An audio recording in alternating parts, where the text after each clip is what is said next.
नमस्कार दोस्तों, आपका स्वागत है हमारे YouTube चैनल डरावने किस्से में। सबसे पहले तो आप लोगों ने मेरे चैनल पे 100 सब्सक्राइबर कंप्लीट किए, उसके लिए आपका धन्यवाद।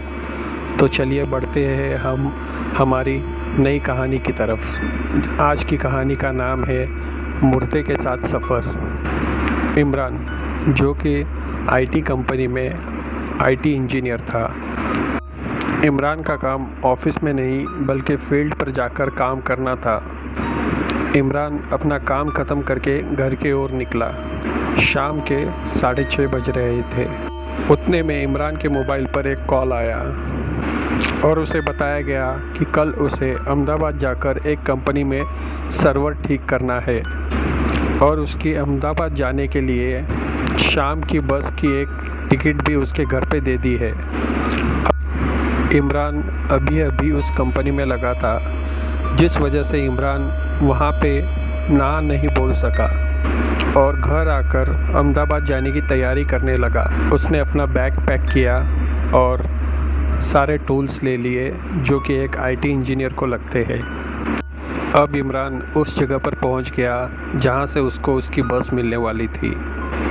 इमरान को अपना काम ख़त्म करके अगले ही दिन वापस मुंबई आना था, इसलिए इमरान ने ज़्यादा चीज़ें नहीं ली, बस एक जोड़ी कपड़ा ही लिया था, जिस वजह से उसकी बैग काफ़ी हल्की थी।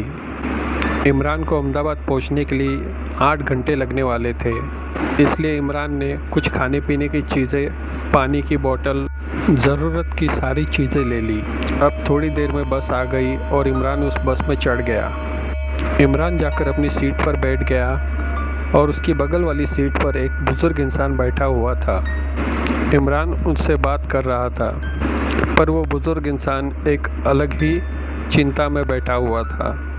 फिर भी उसने इमरान के साथ कुछ बात की और वो सो गया। धीरे धीरे रात हो रही थी। ठंडी के दिन थे, जिस वजह से सब लोगों ने अपनी खिड़कियां बंद कर रखी थी। इमरान अपने मोबाइल पर गाने सुन रहा था। अब वो बुज़ुर्ग इंसान भी सो गया। अब अचानक से वो बुज़ुर्ग इंसान छटपटाने लगा। तब इमरान ने देखा कि वो छटपटा रहा है, तो उसने उनसे पूछा, क्या हुआ बाबा, ऐसे क्यों कर रहे हो? पर अचानक से वो बुज़ुर्ग इंसान शांत हो गया, तो इमरान भी शांत होकर अपने गाने सुन रहा था। अब इमरान गाने सुनते सुनते सो गया। थोड़ी देर बाद जब आँख खुली तो बस एक ढाबे पे पहुंच चुकी थी, जहां पर सभी लोग उतरकर खाना खाने चले गए। इमरान घर से ही खाना खाकर आया था, इसलिए वो बस में ही रह गया। उसने देखा कि अपनी बगल वाली सीट पर जो बुज़ुर्ग बैठे हैं वो अभी तक सोए हैं और इमरान ने उनको उठाने की कोशिश की। वो इंसान आंखें लाल करके इमरान की तरफ देखने लगा और इमरान को बोला कि मुझे परेशान मत करो। इमरान उसकी आंखें देखकर डर गया और इमरान चुपचाप फिर से अपने गाने सुनने लगा। पर इमरान अब गाने सुन सुन के बोर हो गया था, इसलिए उसने वीडियो देखना शुरू कर दिया। वीडियो देखने की वजह से वहाँ पर थोड़ी सी लाइट थी। अब उस बुज़ुर्ग इंसान ने इमरान को आँख बंद करके ही कहा, अपना मोबाइल बंद कर दो।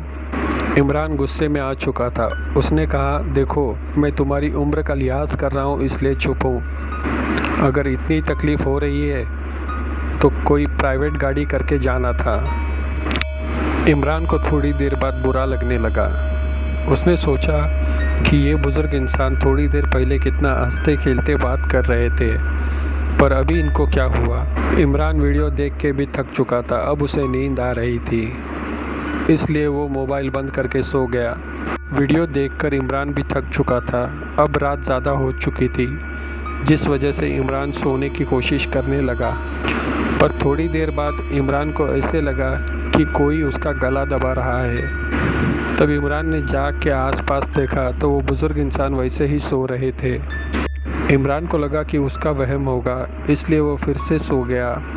पर थोड़ी देर बाद उसे ऐसे लगा कि कोई उसके सीने पर बैठकर उसका गला दबा रहा है। उसने जब आंखें खोली तो देखा कि वही बुज़ुर्ग इंसान जिसकी आंखें लाल थी, वो उसके सीने में बैठकर उसका गला दबा रहा था।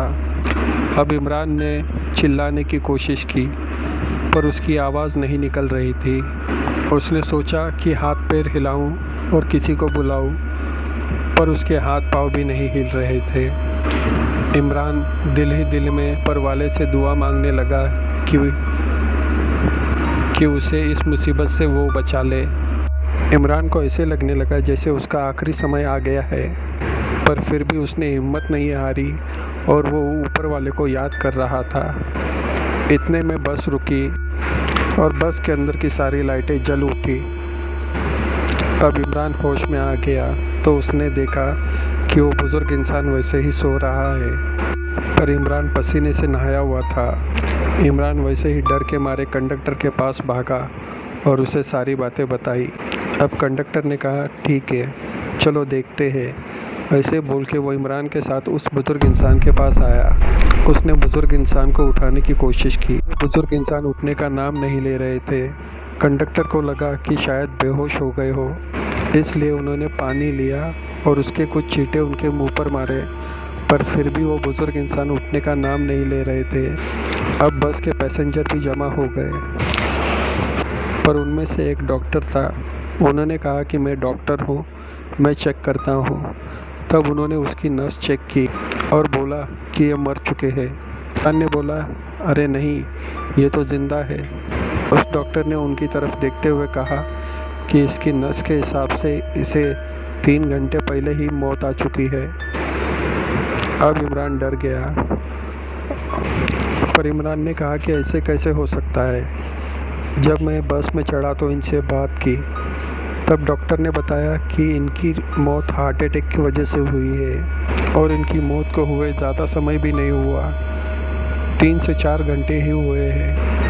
अब इमरान समझ गया कि वो एक मुर्दे के साथ सफ़र कर रहा था, जिस वजह से उसके साथ ऐसे भयानक अनुभव हुए।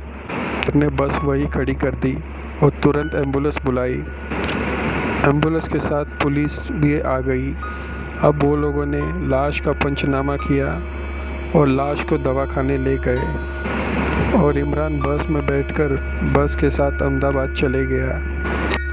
इमरान काफ़ी डर गया था, पर फिर भी उसने जैसे तैसे अहमदाबाद के अंदर कंपनी का सर्वर ठीक किया और कंपनी को कॉल किया और उनसे कहा कि यहाँ का काम ख़त्म हो गया है।